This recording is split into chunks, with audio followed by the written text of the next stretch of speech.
this group is not ready for that conversation. There's too much dissonance between understanding some of the fundamental basic metrics of traffic. And we were, at the time, the metrics were like differences between visits and visitors and average time spent, which has zero impact on whether or not you're going to do a personalization or not, but they couldn't agree on which was the right metric to use.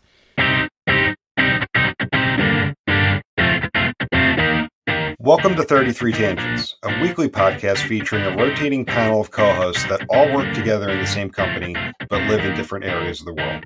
The discussions cover a wide variety of topics from digital analytics to working remotely to current happenings in business and technology. Our regular day-to-day conversations often go off in various directions, and the goal of this podcast is to share our ideas and find new ways to engage with others.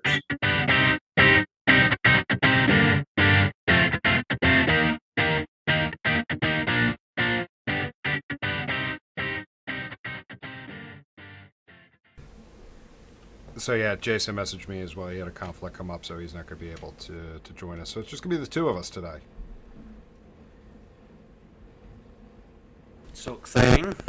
Yeah, this should be a good one. I think you should start with Bill Withers, just the two of us. Well, do you want to give us a rendition? No. Ah, come on. No. I play the music, I don't sing the music. I think you're just being humble. I disagree. All right. So what's new with you? What's going on? I feel like after yesterday, I've kind of plateaued energy-wise, and I'm kind of slowed down a little bit, just naturally. Mm-hmm. Yeah, yesterday it was just something building up to it, and I think all of us are just kind of happy it's over. Agreed, big time. Yeah. And it's actually, I figured it'd be good to have this chat today based on that. So what we're alluding to, we're not going to mention the client, but you and I had to, we were part of a presentation with our main stakeholder to his executive team. So his boss, his boss's boss, and the person above them. So, like, this was... a going in, it can be a very intimidating thing. This is, an intense crowd. Many executives are intense in one way or another, but this group has their own version of intensity. A lot of no-nonsense stuff, and so I thought it'd be good to talk about this today, because I think it's something all of us face in our career. At some point, at least you face this, and it's not something easy. And I think a lot of times when you're dealing with people who deal with analytics, it's a very nuancy thing. You're involved in the details, and with executives, you have to be very, very careful. You have to give the right detail.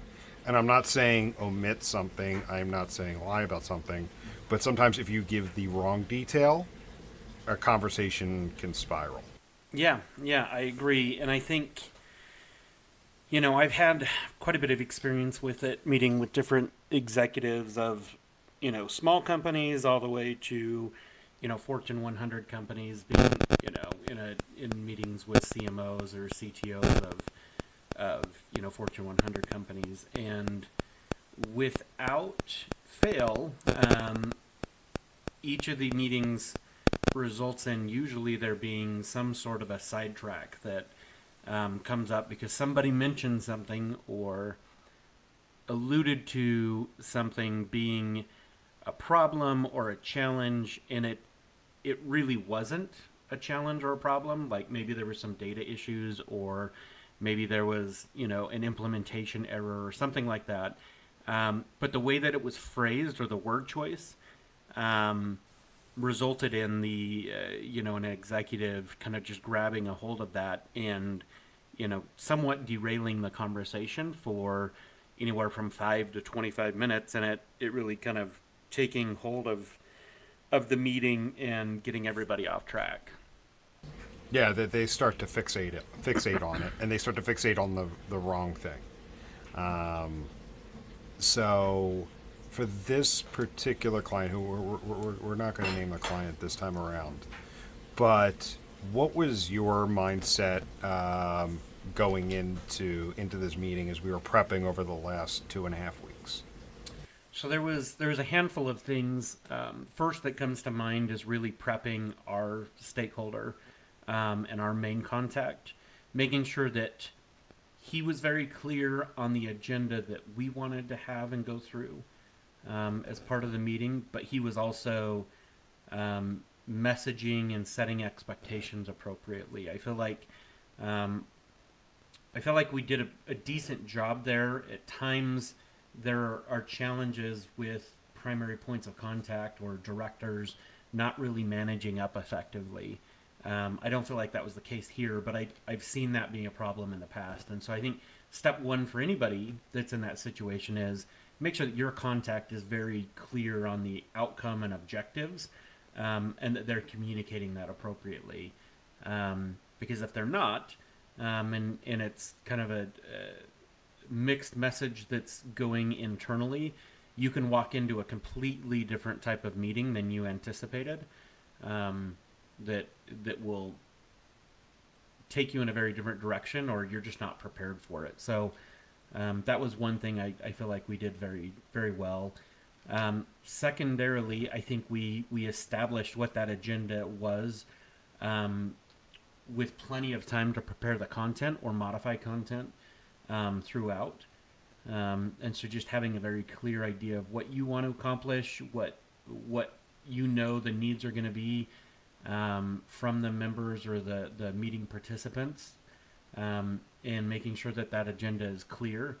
And then finally, maybe the third thing is just revising the overall presentation or agenda a number of times, giving yourself plenty of times to review that with all participants, and revising that all the way up until maybe a day before.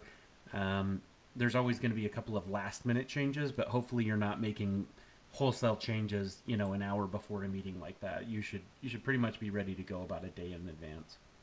Yeah, and in this case, I felt like our stakeholder was very receptive to us helping plan out the agenda, plan out the content, detail out what we're going to talk about.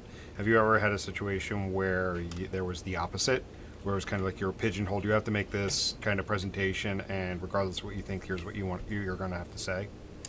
Yeah, that's actually more often the case. As a consultant, we're hired to help people do their job that they can't do without us in a lot of cases. And so oftentimes they come to us as consultants and say, this is a message we need to get out. I can't necessarily deliver it in a certain way, and I need you to deliver that message to my executive team. Or we're the solution coming in, right? They've hired a consultant to analyze a problem and make recommendations, and it's not something that they can do, but they know that they need us to make a recommendation. So, for example, was in the past couple of years was pulled in for a major retailer to really help them get data from all of their digital properties much quicker and in a more real-time state. And we were hired to look at their data collection and data capture process from top to bottom and come up with recommendations, and then ultimately present that to their CTO of a multi-billion-dollar retailer. And so we went through and did that, and came up with recommendations. At the time I was working for Adobe, and there was product recommendations and some software sales that was involved in that, but it was not something that our stakeholder could ever have delivered on their own, because they didn't know what the answer was, and they were looking for us to actually do that. And so in a way, they dictated what the agenda would be by leaving it very open to us to define what we knew the agenda needed to be. It's almost like, have you ever come across that where like you told someone no, or you told them what they didn't want to hear, and they actually had a better reaction than if you just tried to gloss over it or tell them something that they wanted to hear. Yeah, yeah. I mean, uh, I I really do think that that's the staple of a really effective consultant or employee. To be honest, is one that is honest and has the confidence that can say no with um, with reasoning behind it that makes sense, right? I mean, we're not just saying, go say no just for for the heck of it, just because we can, but having a real reason and basis for saying no and providing an alternative or reasoning behind it is what makes really effective employees. Um, there are certain leaders that do want to be surrounded by yes men, and I don't find that very appealing for me um, to work for those types of individuals or be in those environments. I think that it's much more constructive to hire smart people and work with smart people that are willing to be honest and push back appropriately and challenge the norm and challenge the status quo. Yeah, I worked for one guy that called those yes people bobbleheads. Did you were you a bobblehead or did you recognize the bobbleheads and were their heads I mean, actually I bobbling? recognize them. Here's the thing. Here's another thing I've recognized about myself. I'm a people pleaser at heart. I want to make people happy and make sure I do good by people. But that also conflicts with the consultant in me, which is no, you got to tell them the truth. Tell them to be honest. So there's times I really have to like push the people pleaser in me away, and it's like shut up, sit in the corner, because I actually have to do my job, which is in this case, in the long run I'll make them happy, but in the short term they're not going to be happy. Maybe you're just bipolar. I don't know. That could be that too. I'm just teasing. I think we find ourselves battling that constantly. Um, and then there's times too.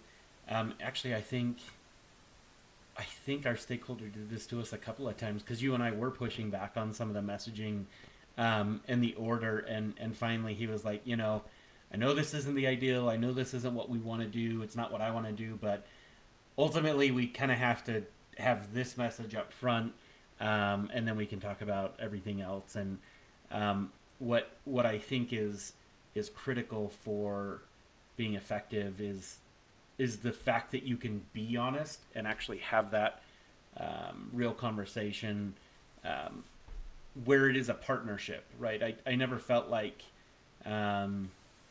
in this this last week that we were being forced to do something and not respect it. I think that's the big difference is when you're told to do something and it's out of just a demand and not out of like mutual respect and understanding of the situation. Oh yeah, with this particular case, there was definitely a lot of back and forth, and we would say, we would recommend to do it one way, and he would come back and recommend to do it another way. I think we ultimately got to a middle, and there was very few cases where I think it was really only two items where he came back and said, "Listen, I know this is not completely the way you recommended it. We can approach it in this way that gets you kind of close to the way you recommend, but ultimately we still have to take care of it this way." And the fact that there was only a couple of them, it definitely wasn't pressed upon us. Words weren't put in our mouths. What you and I had to say yesterday was our own words. It's what we believe. We weren't having to make stuff up. And again, having been there before, being kind of told what to say and do, we were able to go in and believe what we said yesterday. Yep. Yep. Totally. Totally. So tell me about a time that you've been in a situation to present to an executive on like a wholesale change of directions that they wanted to go in. So, for example, they wanted to implement a solution for a specific use case. You did your due diligence. You realized it couldn't happen that way, and you had to change their mind. What did you do for? a situation like that, or do you have a situation like that? Let's see. I mean, I know I do. I just got to think through what would be something good. Maybe while you're thinking, I'll talk about another one. When Yeah, yeah. Let me keep thinking. I was in San Francisco for a quarterly business review, and um, we had this client that was adamant that they wanted to do, in their mind, real time personalization in being able to take data of users as they were on the website in real time, process that, and then change their experience real time based on some of the pages that they were viewing or actions that they were taking. And in this QBR, quarterly business review, the analytics person was talking about certain metrics, and their one of the VPs was talking about another metric, and then the CMO finally asked, "Well, what's the difference between those two metrics?" And the VP and the analytics director started to go back and forth, and there was a little bit of a break in the conversation, and I took that as an opportunity and kind of changed the tone of the overall QBR, and said, we wanted to talk about real-time personalization, but to be honest, this group is not ready for that conversation. There's too much dissonance between understanding some of the fundamental basic metrics of traffic. And we were, at the time, the metrics were like differences between visits and visitors and average time spent,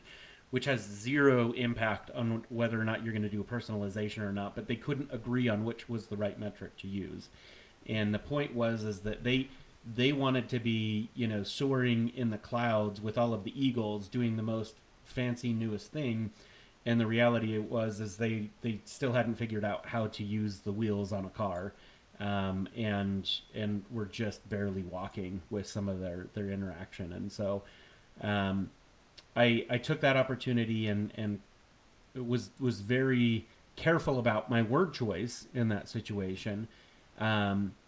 But when we broke for lunch and we were going to come back later, the CMO walked over to me, handed me his card, and said, "I'm not sure where you've been for the last year as we've been working with your company, but I need to speak to you more, and we need to have more conversation like what you were starting with us."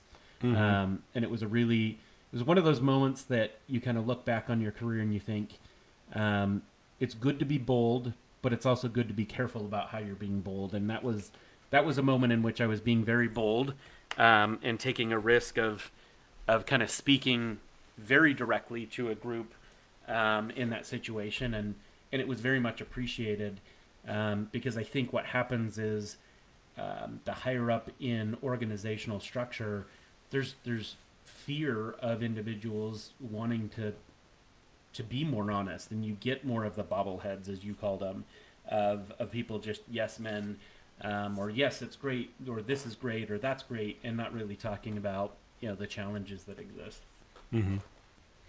I actually thought of a great example as well, but it has opposite results to you. So I mean, your story made me think of this. So a few years ago, we're working with a client, and we come in and like they had a very basic web analytics implementation on the site, and then they also had another tool that was collecting data. And so we go through and we fix issues with the basic web analytics implementation. We enhance it. We make it much more robust. And then as we start to validate between that system and another system, we start to notice major gaps.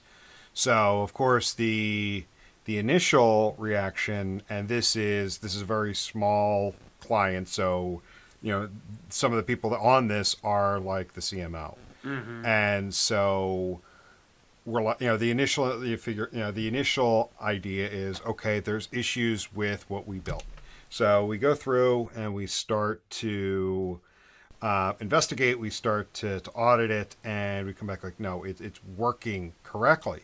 So then we come to find out that the other tool is the one that had the issues. and it was actually overinflating numbers. So the conversation then turned to, which one's correct, and we said, like, we've gone in, we can prove that the analytics implementation is correct. The other system is not. Mm-hmm. So they come back to us after we present our findings and show them that it's correct. Well, can you fix the analytics implementation so the numbers align?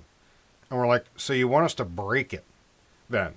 You want us to report incorrect numbers so that it matches the other set of numbers? And the root of that was because they had been making marketing decisions based off of bad numbers. Yeah. So, like, the director of marketing and their boss, the CMO, did not want to have the conversation about that. What they had been making decisions on for months is wrong, and have to push that up to their boss. Yeah.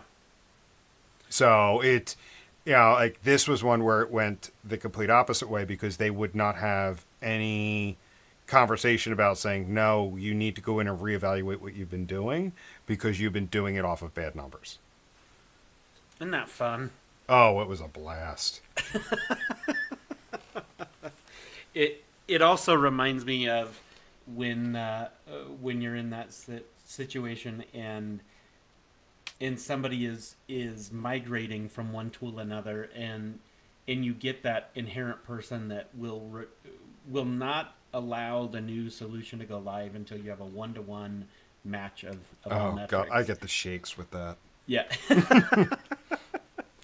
But yes, to hear that people want you to change and manipulate the data to be inaccurate just for the sake of not wanting to share bad news, mm-hmm.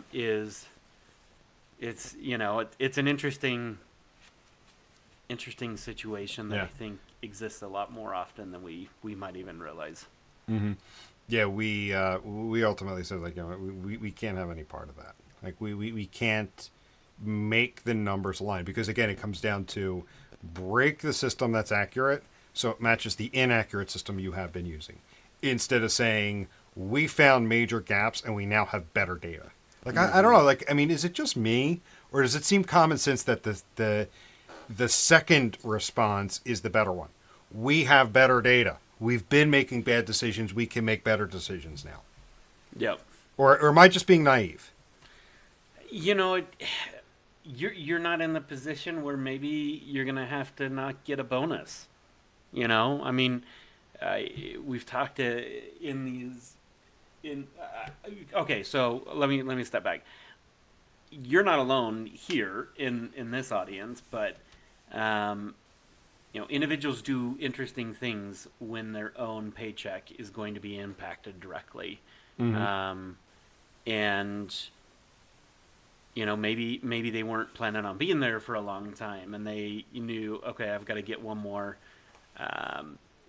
year out of this, and then I'm going to move on to my next thing. So I don't care what the data looks like, right? I think that happens a lot, and people need to really educate themselves and really challenge, if they're in a position where they're receiving data, to make sure the data is accurate, and if they're providing data, make sure that the data is accurate. But all too often, I don't think people make decisions off of accurate data, and it's a big problem. Mm-hmm. And I'm going to take Jason's spot. Like, I actually pegged that one for a future episode. How do you deal with imperfect data? Because I don't think data is perfect either, but you can make it as close to accurate as possible, knowing that there's going to be certain gaps within it. Yeah, absolutely. The quest for perfect data is one that we're all on, and we'll never find the chest. Mm-hmm. So I want to hone in on something specific we talked about yesterday. And it's something you and I had been talking a lot in prepping, because there was something really good yesterday that you said that I think made a major difference in the tone of the conversation. Okay. So one of the things, so I've been working with this particular client for a few years. You've come on recently as we've expanded the engagement. The initial engagement was just more like the technical instrumentation, the data foundation. as you've come on, we've expanded into, okay, let's actually help you use the data now. You spent all this time. You spent the last 2 years in build. It's now time to start using what you have. And one of the things I've noticed with them over the years is they like to collect a lot of data, and they don't necessarily use it. So to me, I think part of it is just like that. There's this short-term feeling of we're getting better every time something new is instrumented. And then there's just they are starting to get into a cycle of just constantly evaluating the data that they have and not actually moving into it. And then you brought up yesterday, it's like you see this all the time. No one wants to leave the build phase, and I'll let you say exactly what you said, but to paraphrase what you said, like no one actually wants to get out of the build phase. They get stuck in that and never actually move on to actually using it. Yeah, I mean, there's always this desire to get more data, and every time you get more reports or variables or metrics than you had before, we've seen this a lot actually with this client for for their thirst for data around like their internal search capabilities. Every time new data is available, it just naturally creates more questions that they want to answer, and then more data is needed that then provides additional questions that, oh well, I should have thought about this now too. Can we implement more? And the reality is you're always going to be looking for more ways to analyze the behavior, but that shouldn't stop you from starting to act on it now. And I saw this a lot where it usually depends on which part of the company owns the technology contract, and those companies that are really technology driven, where it's like IT that owns like the analytics contract, they're going to be more apt to want to continually develop and justify their jobs and their development resources. Whereas if it's a marketing driven organization and marketing owns the contract for analytics, they're wanting to get to the point where they can use that data quickly and start acting on it and start doing optimization more quickly. And it's a matter of finding that balance. And there's a spectrum of where everybody lives. Is it, hey, we're always looking to add more data, or are we always looking to act? But you want to find yourself trying to act on the data as soon as possible. I mean, even on some of the most basic data available, whether it's just page views and understanding the flow of users from one page to another based on a segment of traffic source. There's a lot of action you can take just off of that one data set, and that's out of the box with any solution. So the moment you layer on custom metrics or custom variables and other custom dimensions, you can start taking action so quickly. And I think all too often people are just wanting to get to all of the answers and have every answer available, but you're never going to be there. Nobody has every answer available to them at all time. It's always changing. And like I mentioned, when you started to go into that changed the tone, because they were focused on a recent review that we've done. So like I mentioned, we designed this implementation a little over 2 years ago. So still fairly young, but there's been some major changes within the org. Some of the goals have changed. Some of the measurement needs have changed. So, I know you and I going into that review weren't necessarily going to say, well, we're going to start from scratch. A few people had whispered that. I said, no, we don't need to do that. And so with that, they felt there were major data gaps. So we go into the review and we actually find that the data gaps are minimal. It's knowledge and how to find, and how to get to it. But there were still a few people in the room yesterday still fixated on we need more data until you brought that up. So, it was definitely something that helped really push them out of this mindset of we just need to capture all the data and everything will be fine. And if anything, it's we need to make sure that you're focusing on using it and less on the instrumentation. Yep. Yeah, exactly. Yeah, and I luckily that one approach went well.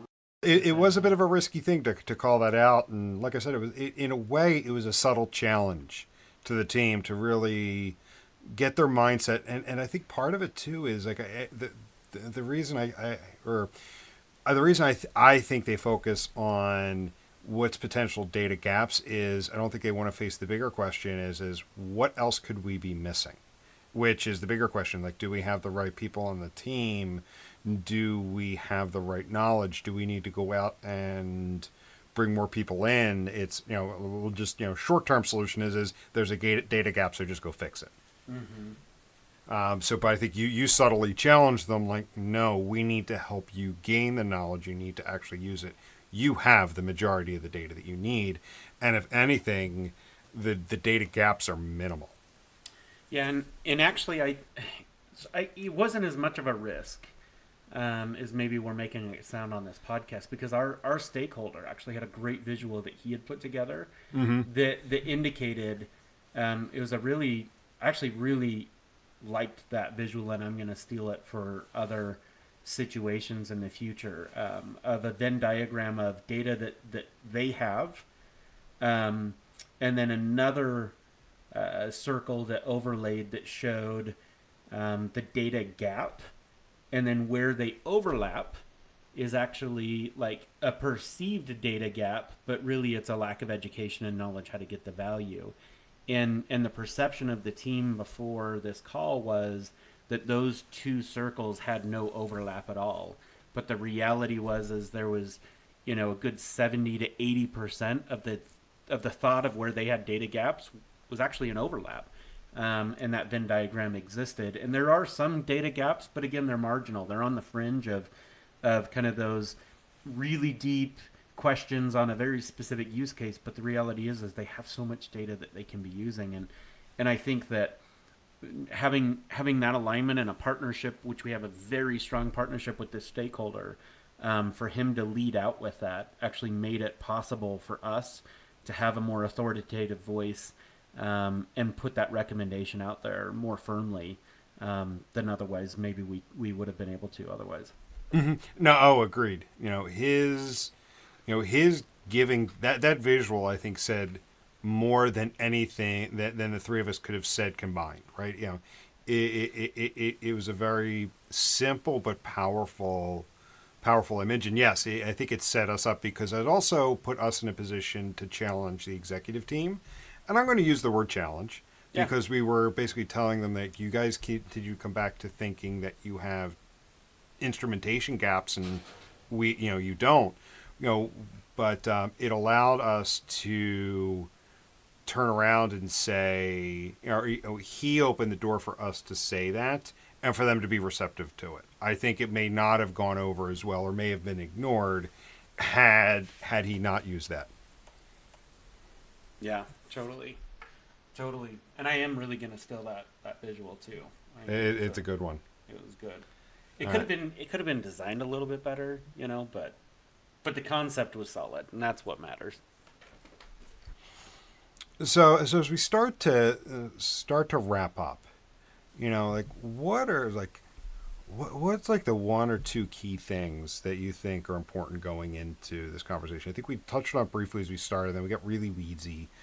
But just to start to summarize, like, what are the things that you've found that make you successful going into this conversation? Because like we also said, like, these things can easily spiral. Mm-hmm. Yeah, I think preparation is key. And you just stole mine. For all meetings, but in these situations, I think that's really critical, going in here. And I'm not just talking individual preparation. There's usually a group of people that have an agenda, and make sure you understand everybody's agenda and what they want what the outcome is expected for everybody, and prep accordingly with that. Mm-hmm. We talked about, kind of bad news. Don't be afraid of sharing the bad news, but be confident about it and share it. Share solutions alongside it. You don't want to be the person that just is always bringing up problems and no solutions. and have that there. And then, finally I would say to, use as few words as possible, out of fear that you might say something that just comes across incorrectly or the tone isn't right. And so just be concise with what it is that you're going to say. Yeah, it makes total sense, because I was going to say the preparation route, because like I'm the type of person, like when I'm comfortable with something, I can wing it and wing it well. Like I can do very well, like, on the fly, but you cannot go on the fly with something like this. Words are important. Like you need to look over every little thing that you're going to say, and make sure to cover like what we shouldn't talk about. What are words that we shouldn't use that could potentially send the conversation into a spiral? So I think I absolutely agree with number one being preparation and making sure that your language is not something that's going to set somebody off. Yeah, totally. I think that really is everything. We've just solved the world's problems, right? We did. Prepare and keep it concise, right? Mm-hmm. I think those are the two key things for success like this. And then honestly, I think for the one thing that I'm still working on it myself is don't let your stakeholder freak you out, because they're going to be scared going in, sitting down with their boss's boss. You need to be the calm, cool, collected one. Yeah. You can't allow them to get you all frantic, or things are not going to go well either. So that's probably my other one is be the calm, cool, collected one, and else you're setting yourself up for a pretty painful meeting. Yeah, and maybe I've got one final one as well, as we're piling on at the end, and that is, don't be intimidated by titles. People are people, and in the end, if you're asked to be in a meeting there to represent a topic, it's not by accident. So do your homework. Make sure you've got the right answers. You've thought about contingencies or other things like that, but just realize in the end, just like the kind of the mantra of what we do here at 33 Sticks, we're about helping people. And, even though somebody carries a C-level title or an EVP or VP title, they're still individuals and humans. And so just, don't psych yourself out of the situation because of a scare of the title. I think with that, this has been a fun one. I was kind of curious to see if we would be able to fill the time, just the two of us. Jason was able to make it at the last moment. I think it's good, and we've teed up data hoarders for a future topic. Oh yeah, I got to write that one down too. Data hoarders. Yeah, the next A&E special. I can see the trailer for it now. We can spoof that pretty well. Oh, I am so going to see what I can do with that. So, cool, man. So I guess we'll go ahead and wrap up for here, and thank you much for the time. Yeah, absolutely. Until next time. Yep. Catch you later.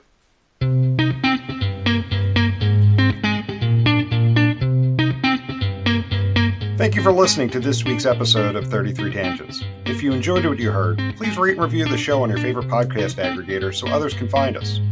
If you would like to reach us, you can do so by emailing podcast@33sticks.com or on the web at 33tangents.33sticks.com. 33 Tangents is a production of 33 Sticks, an analytics boutique.